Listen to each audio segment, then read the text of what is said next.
Primeira carta de Paulo aos Tessalonicenses.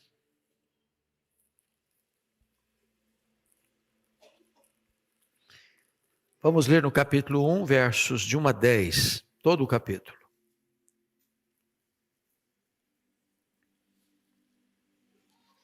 Esse texto diz assim: Paulo, Silvano e Timóteo, à igreja dos Tessalonicenses em Deus Pai e no Senhor Jesus Cristo, graça e paz a vós outros. Damos sempre graças a Deus por todos vós, mencionando-vos em nossas orações e sem cessar, recordando-nos diante do nosso Deus e Pai, da operosidade da vossa fé, da abnegação do vosso amor e da firmeza da vossa esperança em nosso Senhor Jesus Cristo, reconhecendo, irmãos amados de Deus, a vossa eleição. Porque o nosso evangelho não chegou até vós tão somente em palavra, mas sobretudo em poder no Espírito Santo e em plena convicção, assim como sabeis ter sido o nosso procedimento entre vós e por amor de vós. Com efeito, vos tornastes imitadores nossos e do Senhor, tendo recebido a palavra, posto que em meio de muita tribulação, com alegria do Espírito Santo. De sorte que vos tornastes um modelo para todos os crentes na Macedônia e na Acaia. Porque de vós repercutiu a palavra do Senhor, não só na Macedônia e Acaia, mas também por toda parte se divulgou a vossa fé para com Deus, a tal ponto de não termos necessidade de acrescentar coisa alguma. Pois eles mesmos, no tocante a nós, proclamam que repercussão teve o nosso ingresso no vosso meio. E como deixando os ídolos vos convertestes a Deus, para servirdes o Deus vivo e verdadeiro, e para aguardardes dos céus o seu Filho, aquele ressuscitou dentre os mortos, Jesus, que nos livra da ira vindoura. Amém. Eu quero conversar um pouco com os irmãos sobre o tema As marcas de uma igreja verdadeira. As marcas de uma igreja verdadeira. Bom, amados, o apóstolo Paulo, na sua segunda viagem missionária, ele entrou na província da Macedônia, não por vontade própria inicialmente, porque ele queria ir para a Ásia, mas entrou por declarada e expressa vontade de Deus, pela orientação do Espírito Santo. Entretanto, a escolha de, estando na Macedônia, ir a Tessalônica, que era a capital da Macedônia, foi uma decisão dele, escolhendo certamente a forma mais estratégica de alcançar aquela região. Vale destacar que Tessalônica era a capital da província da Macedônia. Estamos falando hoje norte da Grécia, quando a Acaia ficava lá no sul da Grécia. Tessalônica, a grande cidade de Filipe da Macedônia, de Alexandre o Grande, ainda hoje uma cidade muito importante, com mais de 2 milhões de habitantes. Então Paulo passa ali naquela cidade apenas 3 sábados, visitando a sinagoga. E a repercussão foi tamanha, e a obra de Deus foi tão poderosa, e as conversões foram tão abundantes, o evangelho penetrou com tanta eficácia, que em apenas 3 finais de semana, ali fica uma igreja sólida, uma igreja que se torna modelo, uma igreja que faz ecoar e ressoar para além das suas fronteiras o evangelho, e uma igreja que serve para nós de parâmetro de uma igreja verdadeira. Vejam vocês alguns pontos que eu passo a destacar. Primeiramente, vamos ver a saudação carinhosa do apóstolo Paulo àquela igreja, versículo 1. Ponha na tela, porque eu gostaria que toda a igreja repetisse comigo. Quando você lê a Bíblia e lê em voz alta, isso ressoa na sua alma. Isso encontra eco no seu coração. Então vamos ler o versículo 1. Paulo, Silvano e Timóteo, a igreja dos Tessalonicenses em Deus Pai e no Senhor Jesus Cristo, graça e paz a vós outros. A primeira coisa que você nota aí são os remetentes, Paulo, Silvano e Timóteo. Quando fala Silvano, ele está falando de Silas, aquele profeta de Jerusalém que acompanhou o apóstolo Paulo, em virtude de Barnabé não caminhar com Paulo nesta viagem, que era profeta de Jerusalém. Então, também era um cidadão romano. Timóteo foi um rapaz que é convertido na primeira viagem de Paulo em Listra, e na segunda viagem acompanha também o itinerário missionário do apóstolo Paulo. É a única carta onde Paulo não menciona aquele apóstolo, nem mesmo servo, apenas apresenta-se Paulo, Silvano e Timóteo. Talvez para não constranger os colegas coautores da carta. Mas aqui estão então 3 homens de Deus, Paulo, Silas e Timóteo, endereçando esta carta à igreja de Tessalônica, quando ele estava já em Corinto, no final da sua primeira viagem missionária. Os destinatários são descritos a igreja dos Tessalonicenses. É curioso que não é a igreja de Tessalônica, mas dos Tessalonicenses, porque a igreja não é um prédio, a igreja não é uma construção civil, a igreja é formada de pessoas. E às vezes nós falamos de igreja como templo, como edifício, como prédio, mas na verdade a igreja são as pessoas que compõem ou que frequentam esse edifício, que frequentam esse prédio. Então a igreja dos Tessalonicenses. Ele não escreve para um grupo da igreja, para uma elite da igreja ou para a liderança da igreja, ele escreve para toda a igreja. E essa igreja, ela está estabelecida em Deus. Deus é o próprio ambiente onde essa igreja vive. É como se um peixe não vivesse fora d'água, e como se nós não vivêssemos imergidos dentro d'água. Nós vivemos e respiramos esse ar. Então Deus é o ar em que a igreja respira, é o território onde a igreja vive. A igreja vive em Deus e em Jesus Cristo, nosso Senhor. E ele então saúda a igreja com seu cumprimento costumeiro, graça e paz. Graça é a fonte, graça é a raiz, paz é o fruto. Graça é a causa, paz é o efeito. Quando tem graça, tem paz. Onde tem paz, tem graça. Se você experimentou a graça de Deus, você vive também na paz de Deus. Esta é a verdade que Paulo então introduz na sua saudação carinhosa àquela igreja.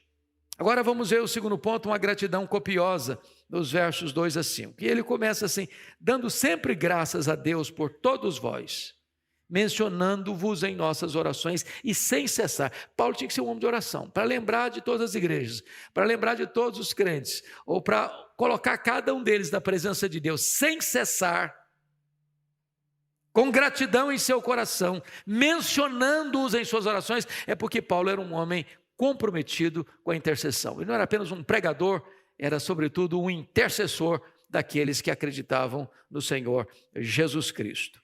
Agora note você o testemunho formidável que ele vai dar no verso 3. Leia o verso 3 comigo, toda a igreja, por favor. Vamos juntos? Recordando-nos diante do nosso Deus e Pai, da operosidade da vossa fé, da abnegação do vosso amor, da firmeza da vossa esperança em nosso Senhor Jesus Cristo. Para um pouquinho aqui. Se você ler as cartas de Paulo, você vai ver que tinha 3 características da igreja que retratavam a maturidade dos crentes. Quais essas 3 virtudes cardeais que retratam a maturidade de uma igreja? Fé, amor e esperança. Se você quer ver a maturidade de um crente, você tem que encontrar essas 3 marcas na vida de um crente. Ele tem fé, ele tem amor, ele tem esperança. E a primeira coisa que é importante é que a fé produz obras, operosidade da vossa fé. Não é o quanto a pessoa diz que crê e tem experiências místicas, é o quanto ele faz, é o quanto ele realiza, é o quanto ele põe a mão na massa, é o quanto ele se empenha para fazer a obra. Essa é a expressão da fé. É aquele que, ao crer, faz aquilo que a fé comanda. Então, um crente de braços cruzados não vai ter uma fé, pelo menos a fé bíblica. Porque a fé precisa ser expressada na sua operosidade, no seu trabalho, no seu empenho, na sua dedicação, no seu zelo em servir. Segundo lugar, o amor produz serviço. Vejam vocês que ele diz assim, da abnegação do vosso amor. E a palavra abnegação aqui, copós do grego, traz a ideia de trabalho árduo, trabalho que sua camisa, trabalho que exige todo o esforço do seu corpo. Em outras palavras, amor na Bíblia não é um sentimento.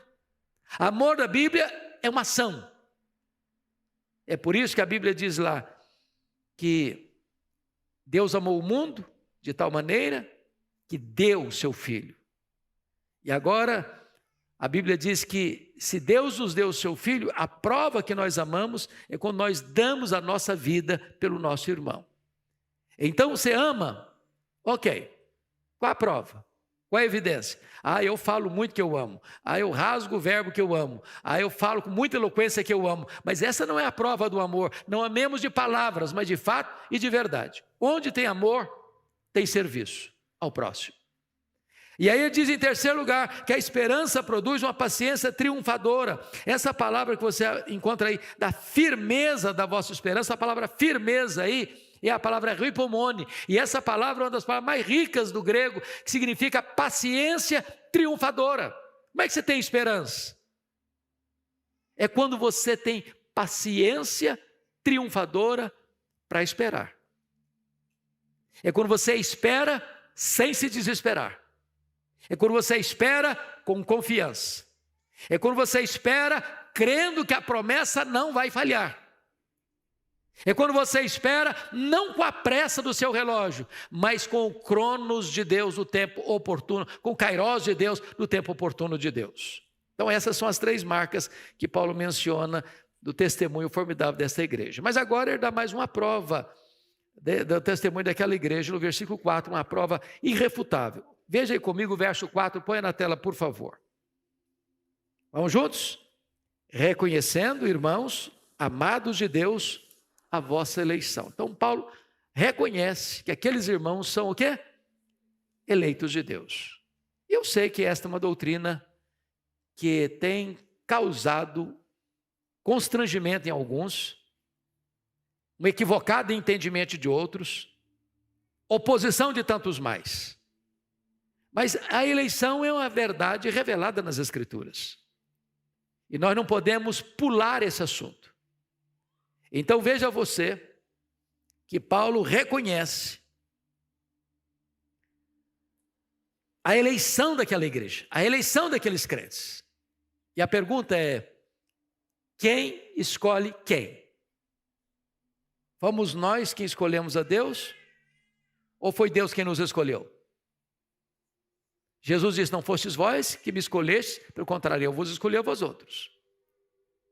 Quem ama quem? Fomos nós quem amamos a Deus e Deus passou a nos amar porque nós o amamos? Ou foi Deus que nos amou primeiro e então nosso amor por Ele é um refluxo do amor dEle por nós? A Bíblia diz que foi Ele que nos amou primeiro. Quando Ele nos escolheu? Foi porque o plano A não deu certo e então Ele lançou a mão do plano B? Não. Ele nos escolheu antes da fundação do mundo. Pergunta, para que Ele nos escolheu? E a Bíblia responde, para sermos santos e irrepreensíveis perante Ele. A Bíblia nos escolheu para crermos ou Deus nos escolheu porque cremos? A Bíblia responde, lá em Atos 13, 48, todos quantos foram destinados para a vida eterna creram, de tal maneira que a fé não é a causa da eleição, a fé é consequência da eleição. Você não foi eleito porque creu, você creu porque foi eleito. E Paulo está então mostrando a prova irrefutável de que aquela igreja era uma igreja verdadeira, uma igreja salva, a prova da sua eleição. Mas em quarto lugar, um impacto inegável. Veja o verso 5, vamos ler o verso 5, por favor. Toda a igreja comigo. Porque o nosso evangelho não chegou até vós, tão somente em palavras, mas sobretudo em poder do Espírito Santo e em plena convicção, assim como sabeis ter sido o nosso procedimento entre vós, por amor de vós. Então o evangelho chegou à igreja de Tessalônica de 3 formas, preste atenção nisso. Primeiro, chegou em palavras. Em palavras. E eu queria muito que você entendesse o que é que Paulo está querendo dizer, que o evangelho chegou lá em Tessalônica em palavras. Então abra comigo, por favor, Atos 17. Atos 17. E vamos ver o que ele está querendo dizer com isso. Versículos 2 e 3. Ponha na tela, meu filho, para nós todos lermos. Vamos lá, toda a igreja comigo. Paulo, segundo o seu costume, foi procurá-los e por 3 sábados arrazoou com eles acerca das Escrituras, expondo e demonstrando ter sido necessário que o Cristo padecesse e ressurgisse dentre os mortos, e este, dizia ele, é o Cristo, Jesus, que vos anuncio. Então preste atenção agora nos verbos que estão aqui. Ele está em Tessalônica e ele está pregando. Ele usa o verbo, note aí, arrazoar, expor, demonstrar, anunciar. Todos esses verbos estão apelando para quê? Para o entendimento, para a razão, para a compreensão. A palavra não é um livro místico. A palavra não é um livro cabalístico. A Bíblia não é um livro mágico, você abre, bota o dedão e vê o que Deus está falando. Não, a Bíblia é um livro que precisa ser exposto, explicado, clareado, para a pessoa entender, compreender a verdade. Então o evangelho chegou lá em Tessalônica, primeiramente em palavras, em exposição, em explicação, arrazoando as verdades, provando as verdades. Segundo lugar, versículo 5, voltando para Tessalonicenses, a palavra chegou lá, sobretudo em poder no Espírito Santo. Em outras palavras, irmãos, e nós estávamos agora há pouco no gabinete pastoral conversando sobre isso. Todos nós aqui entendemos uma coisa. Eu, pastor Arival, qualquer pregador, só podemos falar aos ouvidos, ao entendimento. Só o Espírito Santo pode falar ao coração. Se o Espírito Santo não aplicar, você vai sair daqui talvez entendendo uma verdade, mas isso não vai mexer nada no seu coração, nada na sua vida. Então Paulo entendeu que quando ele chegou em Tessalônica, a pregação dele não consistiu apenas em argumentos lógicos, racionais, inteligíveis, um verdadeiro milagre. Ele tinha a convicção de que a pregação da palavra de Deus vai ter efeito, vai ter resultado, vai trazer salvação, vai trazer conversão. Vamos ao terceiro ponto então, agora uma imitação grandiosa, versículos 6 e 7. Então vamos olhar, em primeiro lugar, uma igreja que imitou o modelo certo. Veja o verso 6a comigo, por favor. Com efeito, vamos juntos?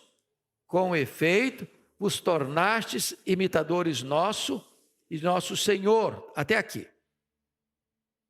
Vejam vocês, imitador, a palavra aqui é mimetai, de mimetismo, é de você imitar tudo, os movimentos, a voz, a fala. Eles se tornaram imitadores de quem? Dos missionários que estão lá. Quais missionários? Paulo, Silas e Timóteo. E eles se tornaram imitadores do próprio Senhor Jesus. Ou seja, você precisa ter um espelho para quem olhar. Você precisa ter uma referência para a sua vida. Quem é a sua referência? Ele está dizendo, os líderes que foram lá e o próprio Senhor Jesus Cristo. Segundo lugar, a igreja recebeu a mensagem certa, não apenas imitou o modelo certo, recebeu a mensagem certa. O versículo 6b diz assim, tendo recebido a palavra. Isso é maravilhoso, irmãos. Paulo não chegou lá pregando política, ele não chegou lá pregando economia, ele não chegou lá pregando teologia da prosperidade, ele não chegou lá pregando autoajuda, ele chegou lá pregando a palavra.